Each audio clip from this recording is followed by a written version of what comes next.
Alright, now it's on. Should be. Yeah, it's on. Okay. Hello. Hi. It's nice to see you. I enjoy this. I enjoyed it with Mama. Uh-huh. I was smiling the whole time, and I'm really excited for this. So, I have some questions for you, Father. Okay. Would you like to quickly tell the peeps a little bit about who you are? Dad was a sergeant major in the Marine Corps. Mom was a corporal in the Marine Corps. So I was raised as a little Marine. Hold on, just give me 1 second. I'm gonna reset.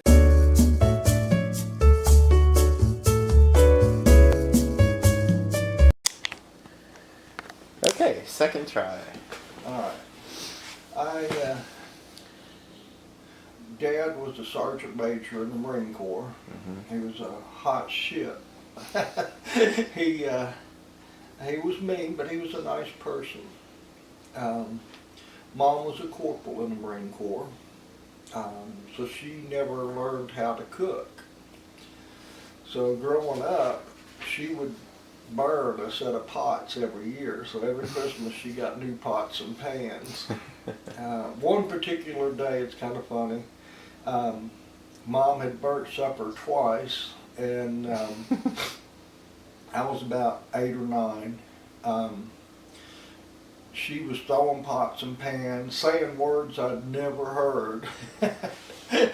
And Dad lined all of us 5 kids up in the living room, and he said, "You will eat, you will smile, and you will thank your mother for this food, or you're mine." Jeez. I never knew what fortunately I never had to find out what being his was. So I was raised as a little Marine. That's how our family operated, was Marine Corps discipline and rules. Everybody carried their weight. Jenny was a baby, just 1 or 2, so she couldn't do much, but everybody had jobs and everybody did those jobs well. The family had a woodworking factory growing up. Well, Dad's first company was a construction company after he got out, and they were digging and dug into a 4-foot water main and cut the water off for the whole town. And that evening, they were trying to get the water out of the sinkhole so they could fix it. And the whole town was out there. And I said, "That's my dad out there." And the guys looked down at me and said, "I wouldn't tell anybody." And so that's family dynamics growing up. Okay. I later went in the Marine Corps when I was 33, which was impossible. I happened to be between jobs, and a friend of the family's was a sergeant major, and I really didn't understand what a sergeant major was. He said, "Bose, why don't you go in the Marine Corps?" And I said, "Hell, Dudley, you know I always wanted to be a Marine." And he said, "Well, would you go if I could get you in?" And I thought about it for a second. I thought, there's no way, because it's cut off as 21 years old. They extend it to 24 years old in rare cases, and those guys usually didn't make it. And, you know, I'm 33. And I said, "Yeah, I'll go." Well, I went that night.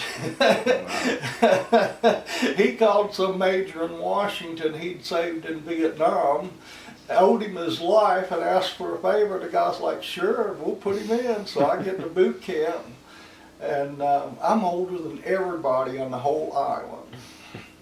Even the general that was over the island, he was 36. We were the same age. and they thought I was a Navy spy. They didn't know what was going on with me because I didn't have any paperwork. Everybody else had recruiter paperwork and I didn't. So first few days they kept me off to the side and made the other privates carry my tray of food and made the others do exercise for me and wouldn't let me do hardly anything. And then on day 7 at boot camp, they had what's called an initial PFT, physical training exercise. And out of 300, I came in the top 10. Wow. Running. 33, that's insane. Ran 3 miles. And they were like, "Oh, go Grandpa, Grandpa can run." I ran track in high school, so I was good at running. And so after that, I think my paperwork finally showed up, and they left me alone after that. Didn't bother. But that first week was hell week for me. But everybody had a week that they went through hell. It's like they rotated names or something and pick somebody to pick on, and they'll pick on you till they break you.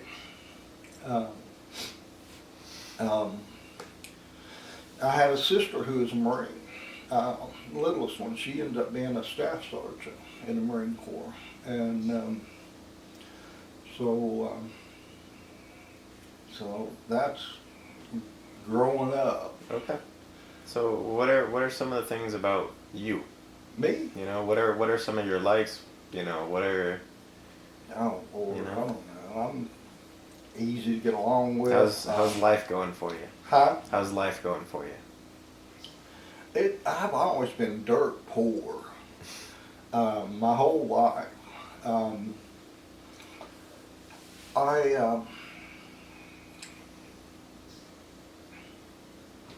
Yeah, I've always been broke. When me and Darla got married,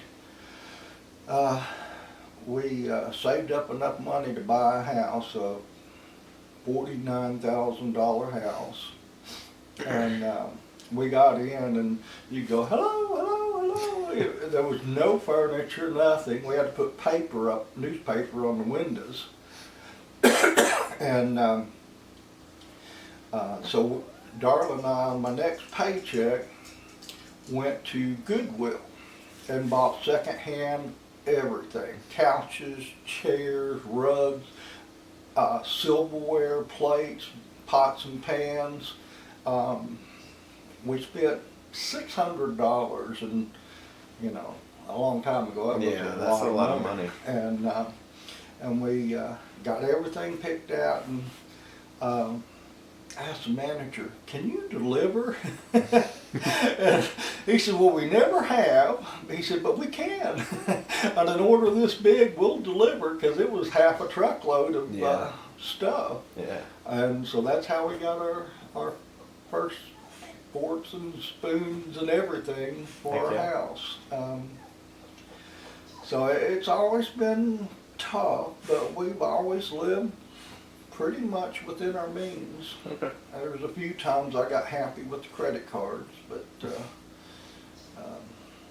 Darla kind of worked me through that. Yeah. Because the interest was always tough. Yeah. Tough when you're poor. Oh yeah. It's inescapable almost. Huh? It's inescapable almost for a lot of people. Yeah. You know. Yeah. All right. This is our 13th house. We were house flippers in a sense. We would buy it, fix it up, sell it, and then we would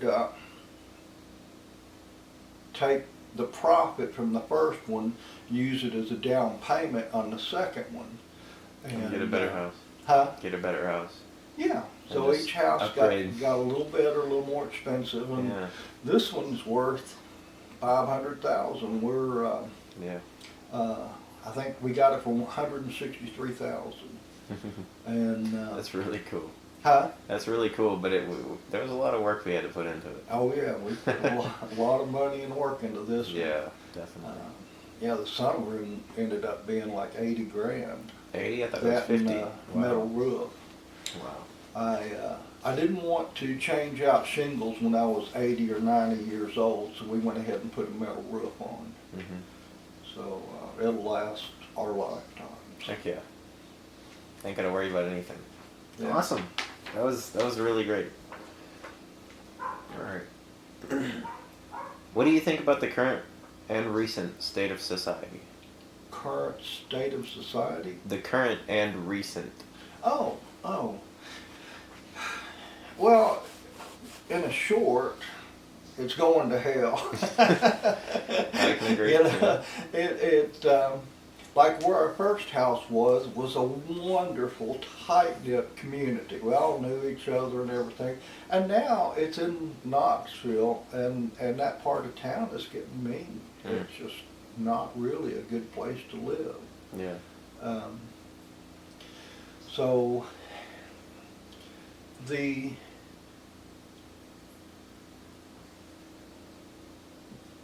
governments are in place. The police, judges are all in place to protect the billionaires. Yeah. That's just the way the system works. Yeah. I don't like it, but if you're powerful or you're wealthy, you get by scot-free. Yeah. So the governments collude to allow little wars. Nobody wants a world war, but they allow certain parts of the world to fight. Yeah. They'll supply them with everything Proxy. to fight. Proxy And, wars, yeah. And that blows off steam and keeps the planet tolerable. Mm-hmm. They want us to keep working. They don't want us to get mad and quit.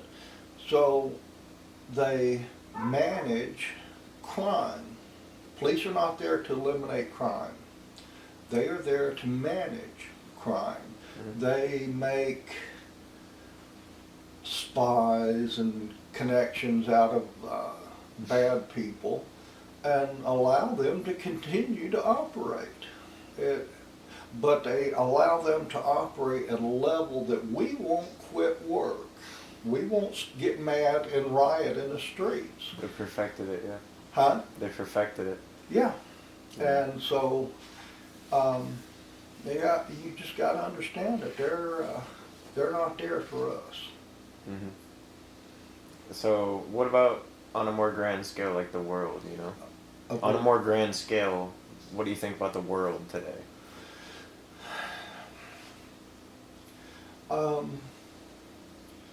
The good people, Christians, Jews, Catholics, Mormons, all the good people have to work to support the billionaires and the huge international corporations. Yeah. They charge us for food, they charge us for clean water, they charge us bottled water, they charge us for everything we need, our cars, our furniture, all that we have to pay for, and we have to work to pay for it so we can pay them back. It's a crazy system. Yeah. In early 1990, Francis Ford Coppola came out with a movie called Koyo Amiskanchi. It's a Hopi Indian prophecy that predicts the downfall of the white men. And it's beautifully done in slow motion animation, showing pictures around the country and around the world. Philip Glass did the music for it, which is a very rare 12 count beat. So it's kind of slow and methodical as it moves through the songs. And the whole thing is done to Philip Glass's music. It's free on the internet. I've worn out 2 VHS copies, loaning them out to people, saying, "Watch, you got to watch this movie. It's incredible," and and it describes the craziness of our lifestyle. It's just absurd that we have to work so hard to provide to so few. Yeah. Um, I'll have to give it a watch. huh? I'll have to give it a watch. Yeah, yeah. Awesome. It's number one in my book. Heck yeah. Yeah. All right. Yeah, and the billionaires are mostly in Europe. I mean, we've got hundreds of them here in this country, but the real money is out of the Netherlands and Germany, and those people live a life of aliens. And I just wish there was a way that the good people could step out of this system and live separately. Seriously. And allow the evil people and the mean people and the wealthy people to kill themselves instead of us. Yeah. You know, that way we wouldn't get mugged, we wouldn't get hijacked, we wouldn't get shot at, and it's just a crazy. So that's life. that's the one thing you would change about the world if you could change it? Yeah, I would pull all the good. I would pull all the good people out. I would build a place where Christians, Jews, Mormons, Catholics, all of them could live and work together. Everything you did as far as work, the money goes back to the collective, and the collective builds more, brings in more people. You know, and no profits going out to the rich people. You take away their butlers, their servants, their cooks, their maids, you take away their drivers, you take away all the good people, their system will collapse. That whole crazy system is based on people like us. Yeah. And if you pulled them out, you'd leave only the mean people, the killers, murderers, rapists, the wealthy. It wouldn't work. That whole system would collapse quickly. That was the next question, was what would you change about the world? Yeah. All right. So, the next question. What are your greatest achievements in life that you hold dearest? Number one, in 1976, there was a car crash in Nashville, Tennessee. A doctor's baby flew through the windshield, skidded on the pavement, lost half its skin, and died. And that really didn't set right with me. And so this friend of mine in college said, well, what if you required car seats for babies? I'm like, what's a car seat? And he said, well, they sell them at Walmart and Kmart. And I said, okay. So I said, come on. I put him in my car. We drove down to Walmart and looked, and sure enough, they had 2 or 3 car seats there for kids. And I said, well, that's incredible. If we required this, you know, to put babies in, they wouldn't be going through the windshield. So we went back to the hotel, and I got 5 people. 2 of them went to interview parents. Most of the parents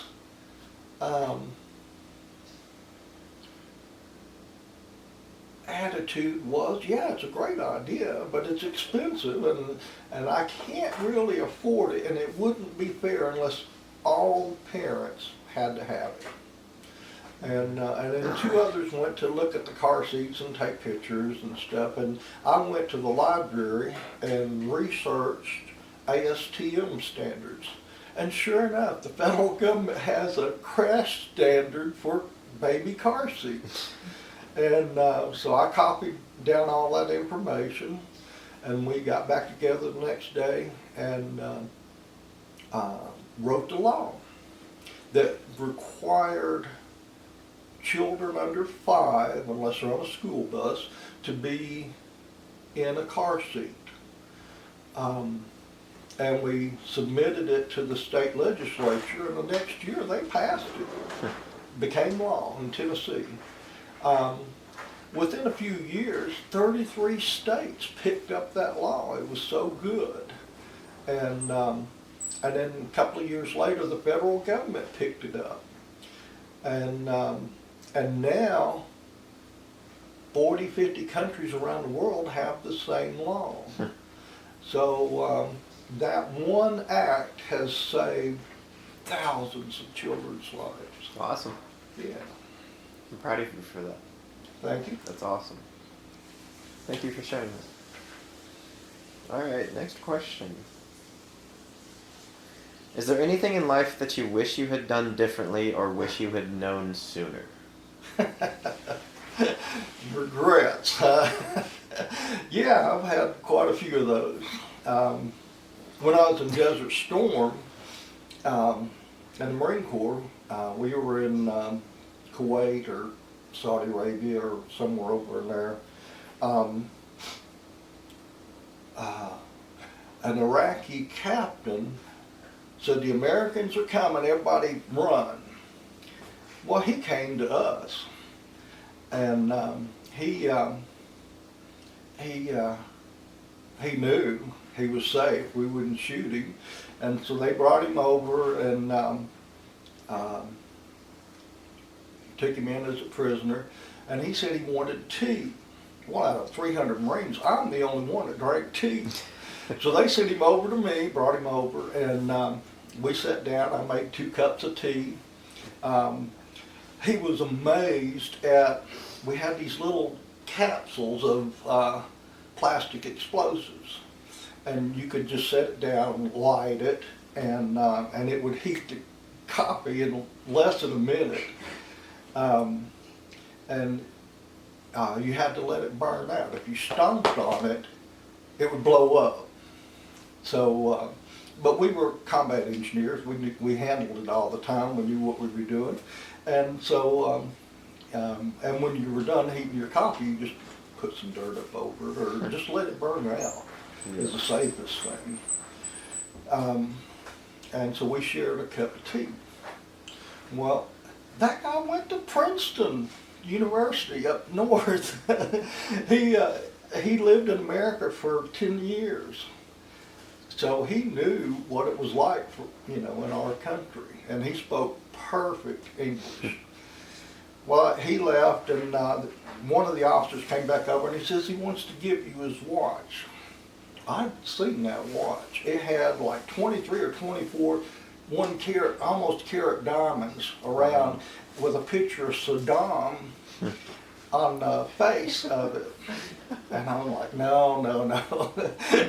I regret not taking that watch. Everybody thought I was a fool for not taking it, but it was just the principle of the thing, I just didn't grasp what $50,000 or $100,000 watch would do to my life at that time. Especially it being a captain's, it makes it worth more. Yeah.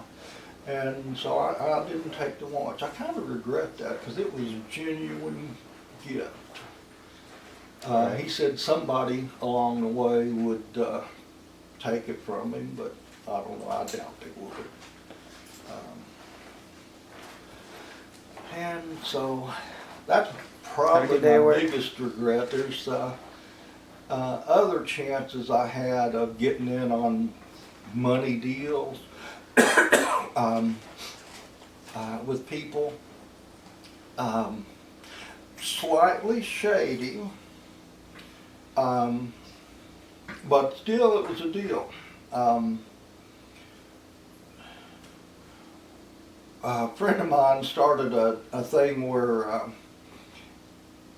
he could buy a Mercedes in Africa for 20,000. Well, they were like 60,000 in America. So he started taking orders, and so we had a shipload of Mercedes that were destined for Africa. We were going to reload and bring over here. But they didn't have catalytic converters, you know, that kind of thing. We couldn't find insurance for the ship, and the DA of Attorney General in California called us and said, "You're not going to do this." So that didn't go through. So yeah, there are times that I could have made probably a lot of money, but it just wasn't the right thing to do. Okay. So I never participated in something shady like that, which means I've been broke all my life. All right. So, what about some things about life that you wish you had known sooner? Ooh. Women. I was clueless what women like and how they operate. Yeah. I was probably in my 30s before I even knew what a clitoris was, you know, and how it worked, and you know, how that was for women. That was it. That's 100% right there. Yeah. That's what motivates them. That's what gets them excited. That's what gets them to spread their legs. And I didn't know that growing up. All right. Next question. What are some of the setbacks in life that you've had to accept and overcome, and how have these affected you? What kind of things? Setbacks. Setbacks. Like your explosion. Yeah, that's probably the biggest one. Would you like to tell about Otherwise, remember I said family had woodworking shop growing up and we all worked in it? We had spent tens of thousands of hours making stuff out of wood for different companies and stuff. Not one person got hurt. I mean, I cut my finger about 3/8 of an inch thick down the middle, and that was it. That was the worst accident. So I didn't have any real setbacks in life. Took care of my feet, legs, knees, you know, hearing. I did listen to a lot of music, but physically I had no setbacks until that explosion in Desert Storm. And the war lasted 5 days, period. And then they stopped us right where we were. We couldn't move. We couldn't do anything. Couldn't move any equipment. So we were stuck in this one spot. We had dug a pit because whenever we blow up explosives, we dig a pit, throw all the rounds in there, throw some C4 in it, and blow it up, and get rid of it, and go on to the next spot.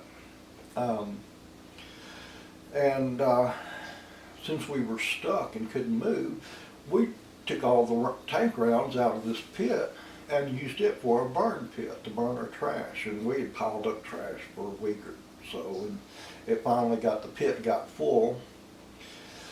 And so they burnt the trash one day.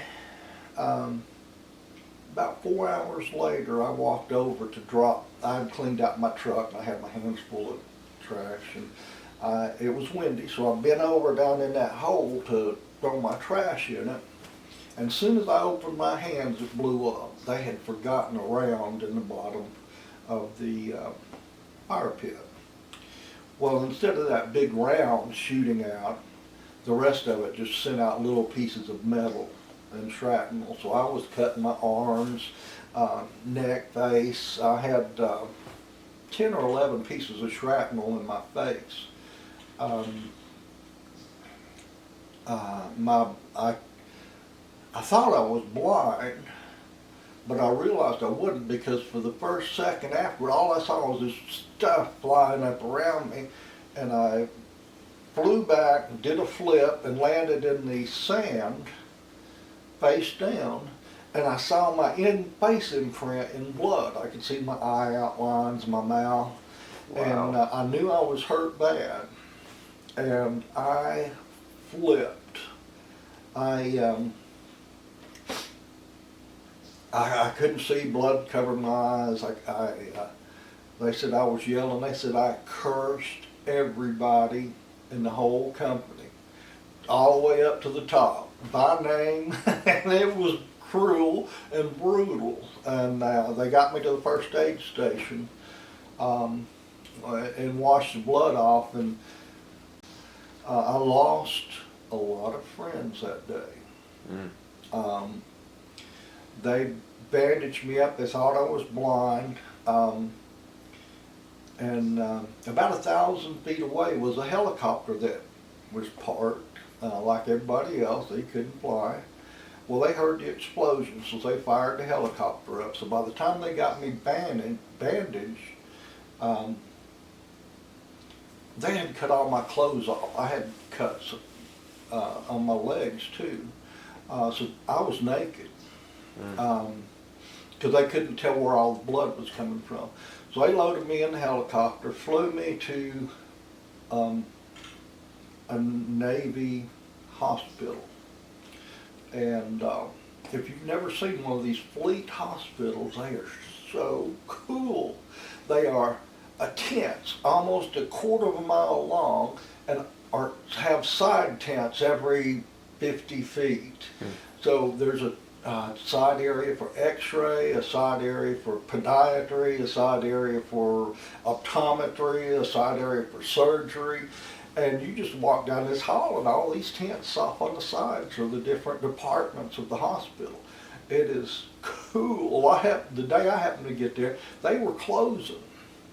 So they didn't have anywhere to put me. They wanted to fly me to another hospital, and I was like, hell no, I might get back in that helicopter. I froze going there because I didn't have any clothes on. And I get nauseated if I can't see what I'm doing. So they let me go. I walked back to found my vacuum, and when you're in combat, but you have a little unit back here in the back with 3, 4, 5 guys that bring you your mail, food, anything you need, ammo or whatever. So I went back with the reserve guys and slept for like 2 weeks. At first they tried to get me to do stuff and I couldn't. So they just left me alone. They would go out each morning, do their exercise, and go run their errands, and left me there. I found R&R camp, which is really sweet, and so I started hiking to it. They had a movie theater. They had an exercise parking lot, all exercise equipment in the parking lot, so you could go work out and play games and do all kinds of stuff. They had a video camera set up where you could just sit down and do an interview. So I filmed a video, 5 videos every day, one every day, and sent them back home. I think you had 5 minutes, and basically I'm okay, and I had all these cuts all over my face. I'm fine, don't worry about me. But it did affect my life. Yeah. Mentally, I had a concussion. And that really had a change in my life. I became a simple person. I could barely talk and process stuff the first year. Yeah. But each year I've really tried hard. I spent a decade, more than a decade, in therapy. working this out, trying to get them to help me figure out ways to reconnect my mind so I could process and think things again. And that took 10, 12 years. I got better and better each year. Now I'm able to do things that I did before the war because I had 35 good years that created brain synapses and a void after that. So I'm able to do things like I knew how to do AutoCAD before the explosion.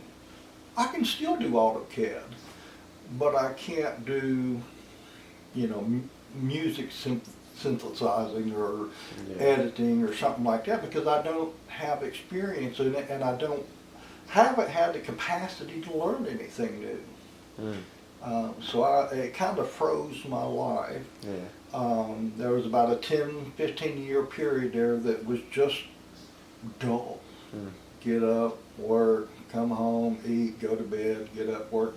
That was all I could manage. Fortunately, my wife stuck it out with me. I would have dumped her in a heartbeat if it was the other way around, but she stuck with me and helped me through it all. Well, that's really sweet. Yeah. Thank you for sharing all that. All right, next question. Like meditation, what are some of the things you found to help you on your journey to healing pain, and how did they help? Meditation for dealing with what? Pain? Pain, like Pain. mental pain and physical. Growing up, pain wasn't accepted or acknowledged. You broke your wrist, fine, get over it, let's get back to work, and you can use your other arm. So pain wasn't a debilitating factor growing up. And it's still not, but I've gotten older and I recognize if you have something that hurts, you need to figure out what's causing it and deal with that. But the pain itself, who cares, Yeah. All right. Awesome. Cool. Next question. Do you have any words of wisdom or motivation you'd like to share with the peeps? Oh. Golly. You could write books about stuff like that. You could. And you could spend your lifetime dealing with stuff like that. And I just got by the seat of my pants on everything.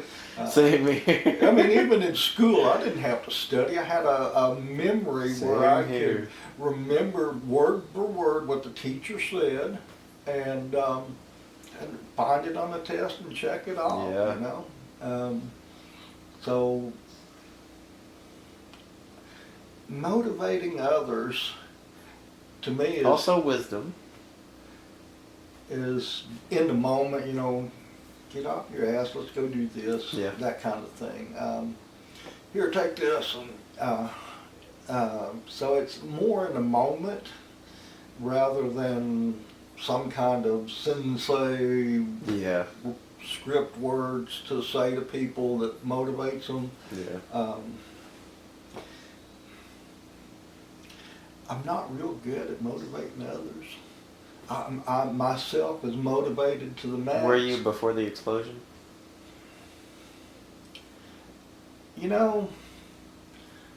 Dad was our motivation. He kept us going, man.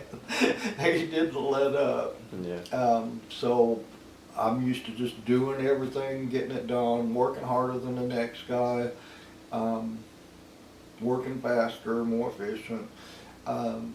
But as far as being able to share that with somebody and tell them how to do it, it would take years of beating them with messages and ideas to Same here. I There's feel no the same quick- way being your son. No quick fix to motivation and wisdom. Yeah, that is true. It's just something you Takes a long time. decide you're going to do, and you do it. Yeah. Awesome. That was great. Thank you. All right. Last question. How much tranquility does it take for a truck to stop 70,000 particles of light? Okay, say that again.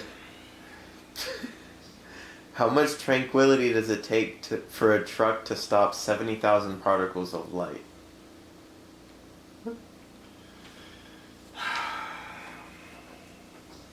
None.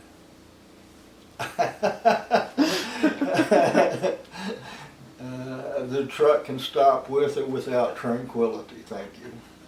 I figured I'd give you a little confusion at the end there. All right. Thank you for this. Yep. I'm excited to post it. Okay. And I enjoyed myself. Did you enjoy yourself? Yeah. Had Awesome. a great time. I smiled the whole Everybody time. loves to talk about themselves. For real. Yeah. And I enjoy listening, so. Yeah. Yeah. Thank you. Yeah. I love you. Love you too. Bye-bye. Bye.